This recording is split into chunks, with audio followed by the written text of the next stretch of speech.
श्रीपराशरभट्टार्याः श्रीरङ्गेशपुरोहिताः श्रीवत्साङ्गसुध श्रीमान् श्रेयते मेस्तु பூயசே. இன்றைக்கி ஸ்ரீ விஷ்ணு சஹஸ்ரநாமத்தில் 17வது திருநாமம் அக்ஷரக. க்ஷரம் அப்படின்னா அழியறது, தேயறதுன்னு அர்த்தம்.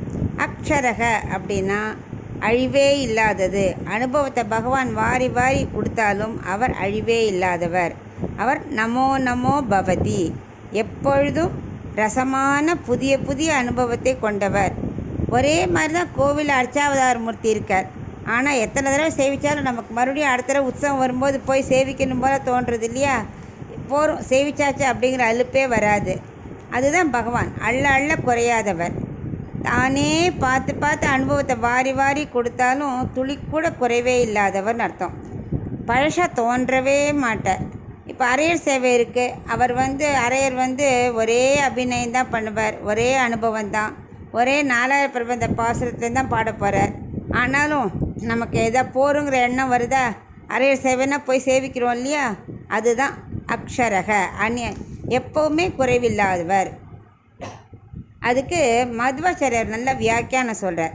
க்ஷ அப்படின்னா அநித்தியம், அக்ஷ அப்படின்னா நித்தியம், ர அப்படின்னா ததாதி, நித்தியமான வைகுண்டத்தை கொடுக்கிறார். முக்தானாம் பரமாகதியின் பார்த்தோம் இல்லையா, அது பிராபியம்.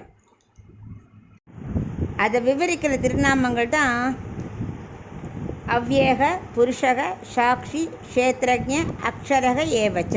எல்லாமே அதுக்கு தொடர்புடைய திருநாமங்கள். அதனால் பகவானே புருஷார்த்தம்.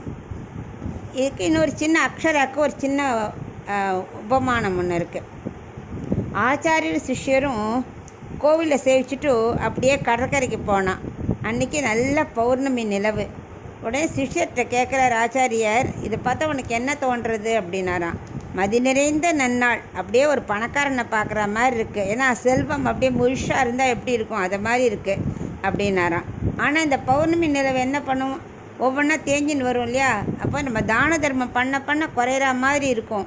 ஆனால் அந்த அமாவாசைக்கு அப்புறம் மறுபடியும் வளர்றது இல்லையா?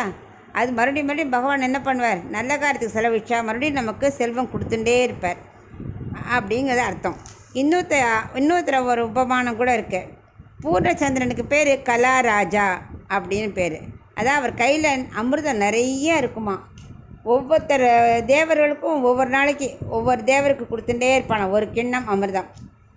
அப்படி கொடுக்க அப்புறம் கடைசி பித்திருக்களுக்கும் கொடுப்பாராம். இப்படி எல்லாம் கொடுத்தோன்னே அமிர்தம் தீண்டு போயிடும்.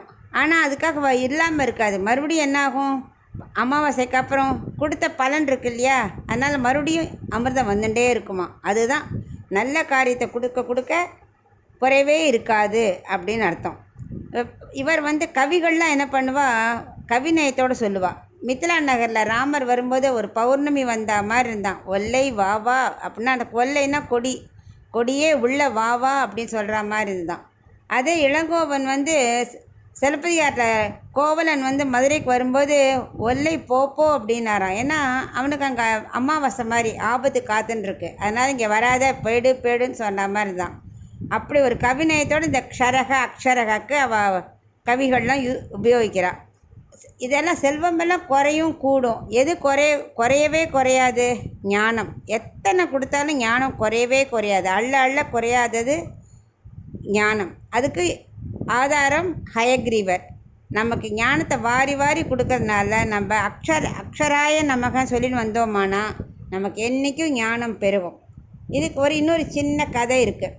தக்ஷ பிரஜாபதிக்கு 27 மகள்கள் இருந்தாள். ஒவ்வொருத்தர் நட்சத்திரம் பேர் அவளுக்கு. எல்லாத்தையும் சந்திரனே கல்யாணம் பண்ணிட்டார். ஆனால் அவருக்கு ரொம்ப அதீத பிரிய ஆற்றனா ரோகிணிகிட்ட மட்டும்தான். மற்றவளெல்லாம் கண்டுக்கவே இல்லை. அதனால் தக்ஷ பிரஜாபதிக்கு கோவம் சாபம் விட்டுவிட்டார். நீ தேஞ்சுண்டே போயிடுவ அப்படின்னு. ஸோ ஒவ்வொரு கலையும் அப்படியே இழந்து அமாவாசை அன்னைக்கு முழுசாக தேஞ்சு போயிட்டார். உடனே அவருக்கு வருத்தம், இதுக்கு விமோச்சனமே இல்லையா அப்படின்னு. அப்போ அவர் சொன்ன, இல்லை, மயிலாடுதுறையில் திருஇந்தளூரில் இந்து புஷ்கரனில் நீராடிட்டு பரிமள ரங்கநாதரை வழிபட்டால் சாபம் நீங்கும் அப்படின்னார். ஸோ ஒரு 15 நாள் வணங்கி மீண்டும் ஒவ்வொரு கலையாக அடைஞ்சு பௌர்ணமி அன்னைக்கு முழு நிலவாக தோன்றினார்னு அர்த்தம். ஸோ பரிமள ரங்கநாதரை நம்ம ஏன்னா அவர் இன்றைக்கும் நந்தா விளக்கு, அவருக்கு தேய்வே கிடையாது இல்லையா, குறைவில்லாதவர். ஸோ அவரை சேவிச்சுட்டே அக்ஷராய நமக அப்படின்னு நம்மளும் சொல்லிகிட்டே வந்தோமானா நமக்கும் எந்த குறையும் இல்லாமல் ஞானம் வளர்ந்துட்டே வரும் அப்படிங்கிற திருநாமத்தோட அர்த்தம்.